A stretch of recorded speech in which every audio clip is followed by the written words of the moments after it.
Ahí volvimos porque se terminó el tiempo de los 40 minutos, porque esta es una cuenta gratuita. Así que vamos a ir agregando a los compañeros que faltan y vamos a tratar de hacer el cierre de hoy como para que quede claro esta última parte, que hace referencia a las operaciones de lectura y escritura y un repaso de las operaciones de asignación, conceptos de variables constantes, datos simples y expresiones. ¿Sí? Esperamos que el resto se sume como para terminar de cerrar.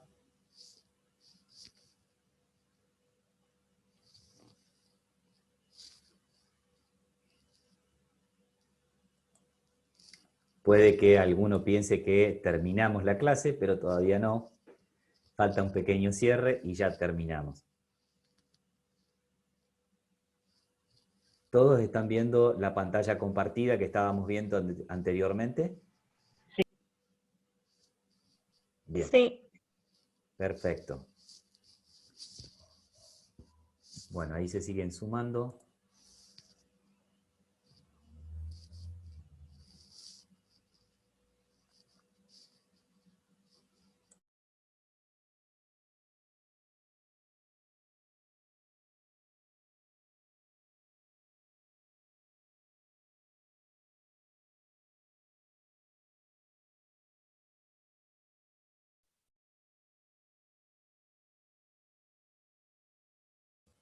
Bueno, vamos a continuar y los que se van sumando los vamos a ir agregando. Bueno, yo les comentaba que el leer es otra forma de realizar una asignación a una variable. Esta forma se utiliza muy a menudo debido a que los datos que se ingresan a un algoritmo pueden no conocerse de antemano y es necesario ingresarlos al momento de ejecutar el algoritmo. Es el caso del algoritmo que vimos vinculado a Felipe, en donde Felipe requería conocer cuál era la producción de paneles diarias previstas para la semana siguiente y aparte de conocer también la cantidad de días laborables de la semana siguiente. Con esos datos, él podía posteriormente hacer el cálculo manual o utilizar el algoritmo que nosotros armamos o construimos desde el análisis hasta el código, pasando previamente por el pseudocódigo, ¿no? La construcción del algoritmo.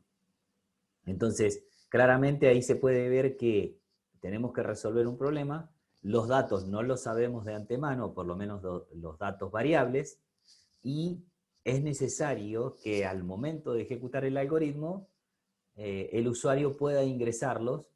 ¿Por qué? Porque si va a ejecutar el algoritmo es porque conoce o tiene que saber al momento de ejecutarlo los datos que se requieren. De esa manera se logra una construcción de un algoritmo que es genérico, es decir, es un algoritmo que va a servir en teoría para un conjunto grande de datos, y en el caso de que no sirva para algún tipo de conjunto de datos, tendría que expresar en las restricciones para qué tipo de datos no serviría. ¿Sí? Por ejemplo, acá claramente los tipos de datos que maneja son tipos de datos enteros. Si yo quisiera que los tipos de datos se ampliaran y abarcaran a los números reales, ¿qué tendría que hacer?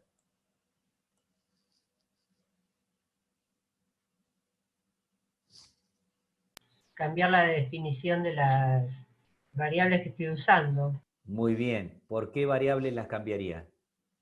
Y reales en este caso. A Exacto, todos definir N1, 2 y auxiliar como real. exacto. Y en el caso de que yo necesitara un número entero, el número real puede, de hecho, incluye a los números enteros y por tanto yo podría incorporar un número entero dentro de una variable real, pero al revés no podría incorporar un número real dentro de una variable entera. Entonces, es por ello que es importante tener presente qué tipos de datos voy a utilizar y cuáles van a ser las limitaciones que pueden llegar a tener. Este mismo programa lo podemos ejecutar nuevamente y probar a ver qué sucede si en vez de un número entero, yo utilizo un número real. ¿Sí? Acá vuelvo a ejecutar el programa y veo qué sucede si yo coloco un número real. Por ejemplo, puse 1.4444. Presiono Enter y ahí automáticamente ustedes pueden ver que dice, salta un mensaje de error en donde dice, no coinciden los tipos, el valor ingresado debe ser un entero. ¿Sí? Bueno, eso suele pasar muchas veces cuando el usuario por error se equivoca o adrede y hace que el algoritmo falle. Existe la etapa de mantenimiento o de depuración también, en donde se pueden depurar todos los tipos de errores que se pueden llegar a contemplar o que van dándose en la ejecución de los algoritmos y los programas, de manera tal de evitar esto, que el programa deje de funcionar, o en este caso el algoritmo deje de funcionar y me arroje un error. Entonces, existen técnicas de depuración y de mantenimiento posterior que me permiten evitar este tipo de errores. Entonces, si yo sé que puede darse que exista la posibilidad de que haya alguien que ingrese un número real en vez de un número entero, y bueno, tendré que adaptar mi algoritmo para que reciba números reales, y de esa manera, si pone un número entero, no hay ni un inconveniente. Vamos a probar cambiar las variables.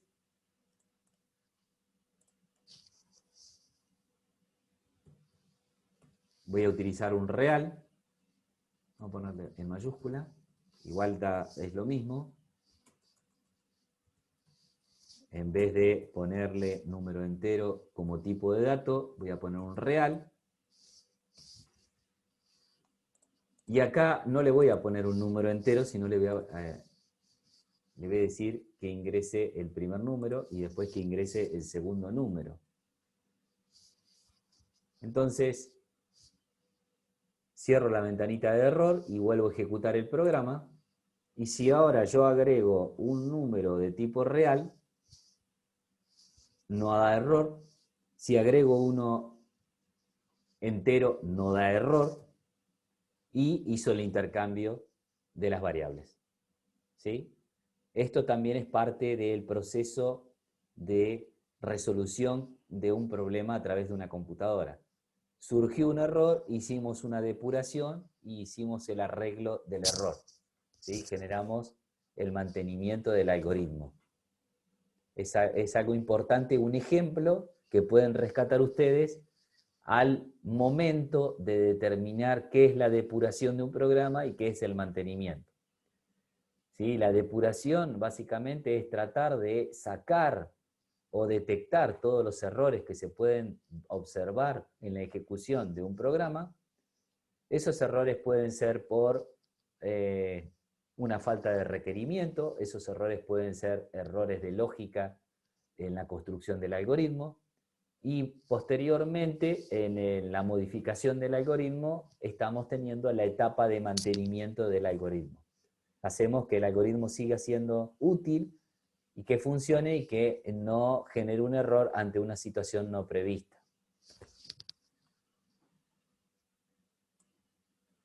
Bueno, creo que con esto cerraríamos para completar lo que nos faltaba, y la clase que viene, el martes, van a tener una práctica. Calculo que en el lapso de hoy y mañana voy a subir la clase esta que hicimos por Zoom, más la actividad, más la presentación, para que nos sirva de referencia para la actividad que hay que resolver.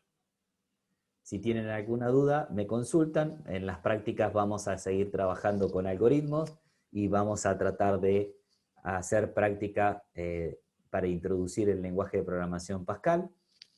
Y la sugerencia mía es que vayan haciendo al mismo tiempo tanto prácticas en PCInt, en pseudocódigo, como en la página en donde tienen el compilador de Pascal. para poder terminar de hacer las prácticas y finalizarlas. Algunos ya han entregado la práctica de la unidad 3, viene una segunda parte, y allí profundizaremos algunos temas relacionados a la programación. Es decir, trabajaremos más en Pascal, sin olvidarnos que ante una situación problemática tenemos que pasar primero por el análisis del problema, segundo, el diseño del algoritmo, y tercero, la codificación. ¿Sí? ¿Alguien quiere preguntar algo?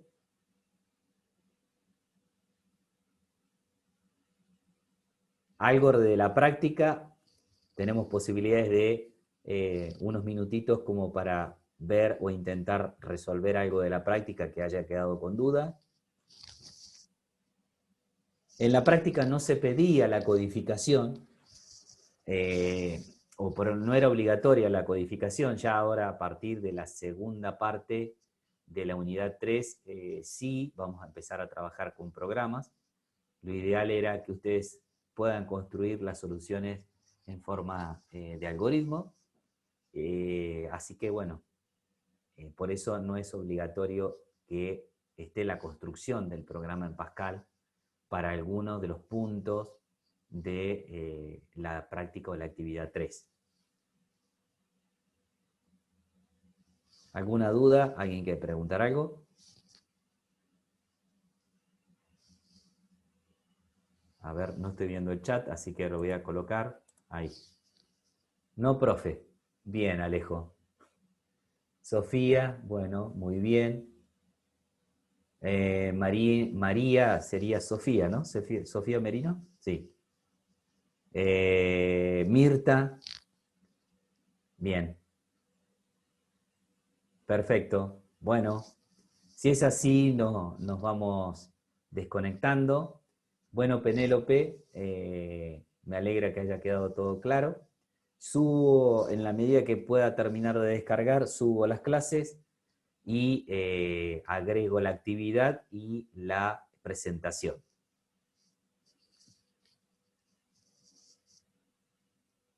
Si nadie tiene ninguna consulta, ya nos despedimos. Será hasta el martes entonces. Hasta el martes. Hasta el martes, que tengan buen fin de semana.